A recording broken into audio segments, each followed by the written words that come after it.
শুরুতে যে খবর আমরা নজর রাখবো, সন্দেশখালীতে 6 বছর আগে 3টি খুনের ঘটনায় সিবিআই তদন্তের নির্দেশ কলকাতা হাইকোর্টে। 6 বছর পরেও আতঙ্ক রয়েছে নিহতের পরিবারে।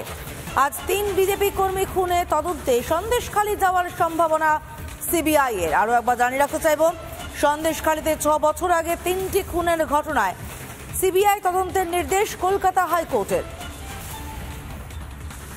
6 বছর পরেও আতঙ্কে রয়েছে নিহতের পরিবার। আজ 3 বিজেপি কর্মী খুনে তদন্তে সন্দেশখালী যাওয়ার সম্ভাবনা সিবিআই এর।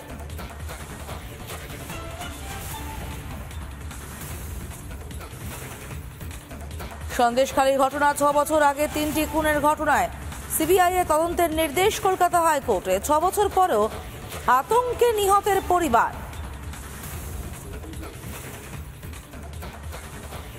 আজ 3 বিজেপি কর্মী খুনে তদন্তে সন্দেশখালী যাওয়ার সম্ভাবনা সিবিআই এর।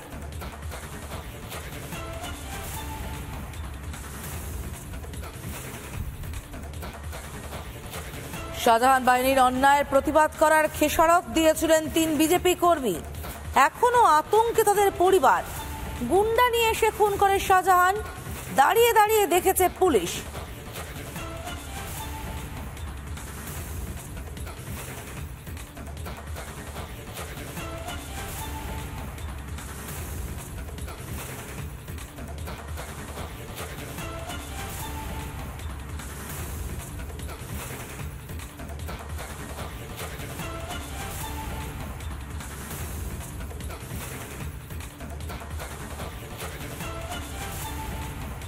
কলেজে কলাচ্ছে দাপাচ্ছে টিএমসিপির দাদারা।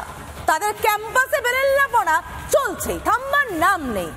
কসবার খবর আপনারা দেখেছেন তো, এবার গড়িয়াহাটের ছবিটা দেখুন। গড়িয়াহাটের আইটিআই কলেজে এক সঞ্জয়, ওই আর এক মনোজিৎ আর কি। মনোজিতের মতোই সঞ্জয়ের দাপটে দৌড়াতে কলেজের কর্মী থেকে কলেজের পড়ুয়ারা অস্থির হয়ে থাকতো। শুধু তাই নয়, আশেপাশের বাসিন্দারা তারাও বলছেন রাত বিরাতে গড়িয়াহাটের কলেজে যাচ্ছে তাই কাণ্ড ঘটানো হতো এবং এই বেলেল্লাপনা চলতো একেবারে বুক ঠুকে। কাদের প্রশ্রয়, কারা প্রশ্রয় দিত এই মনোজিৎ সঞ্জয়দের? এই প্রশ্ন বারবার করে যাব আমরা। দেখুন গড়িয়াহাট কলেজে ঠিক কি পরিস্থিতি।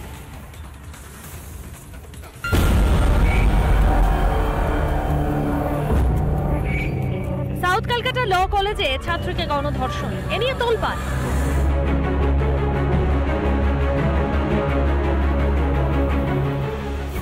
কলেজে কলেজে চলছে মনোজিৎ মডেলে দাদাগিরি। গড়িয়াহাট আইটিআই কলেজে মিলল আরও এক মনোজিতের খোঁজ, টিএমসিপি নেতা সঞ্জয় চৌধুরী। অভিযোগ, রাত নামলেই কলেজে চলতো সঞ্জয়ের কারনামা। সঞ্জয় চৌধুরী এখানকার এক্স স্টুডেন্ট। রুমে পার্টি হয় রাত্রিবেলা 12টা নাগাদ পার্টি হয়, বার্থডে সেলিব্রেশন হয়, টাকা নিয়ে অ্যাডমিশন করানো হয়, এইসব জিনিসপত্র হয়।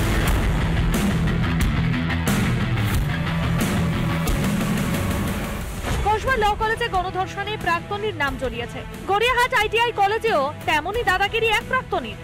এটাই উদ্বেগে স্থানীয়রা। এখানে সঞ্জয় চৌধুরী একজনার, উনি এখানে পার্টি করেন, রাত্রিবেলা মদ কনজামশন করেন, ঠিক আছে। পেছনের গেট থেকে, আইটিআই পেছনের গেট থেকে উনি যান। এইসব অভিযোগ নিয়ে আমরা একটা প্রিন্সিপালকে আমরা একটা চিঠি দিয়েছি। পাস আউট ল কলেজে ঢুকে এরকম একটা জিনিস হলো। কে সঞ্জয়? কলেজের সঙ্গে কি সম্পর্ক তার?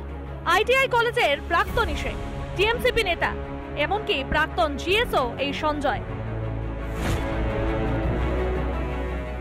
এই সঞ্জয় চৌধুরী সে কি কলেজে আসে? কি রেগুলার? সঞ্জয় কি প্রেজেন্ট স্টুডেন্ট? এখনো পড়াশোনা করছে? না, এখন তো পড়াশোনা করছে না। ওর যে ছেলেরা পড়াশোনা করছে তাদেরও দেখাশোনা করে। সঞ্জয় দেখাশোনা করে? কাদেরকে দেখাশোনা করে? ওই ছেলেদের ইউনিয়ন ছেলেরা আছে, ওরা পড়াশোনা করছে ঠিকভাবে করছে কিনা এগুলো দেখি। পড়াশোনা ঠিকভাবে করছে কিনা এটা দেখার জন্য প্রাক্তনী হয়েও সে এখনো আসে কলেজে। কিন্তু সঞ্জয়কে কি কেউ দায়িত্ব দিয়েছে, কলেজ দায়িত্ব দিয়েছে বা এরকম কিছু জানেন আপনারা? সঞ্জয় কখন এসে কখন যায়? ওই 10 সাড়ে 10টা আসে, আবার আপনি ধরুন 5টার সময় চলে যায়। এটা কি প্রতিদিনের রুটিন? প্রত্যেকদিন সকাল 10টা থেকে বিকেল 5টা কলেজে থাকে? কলেজ অথরিটি জানেন এগুলো?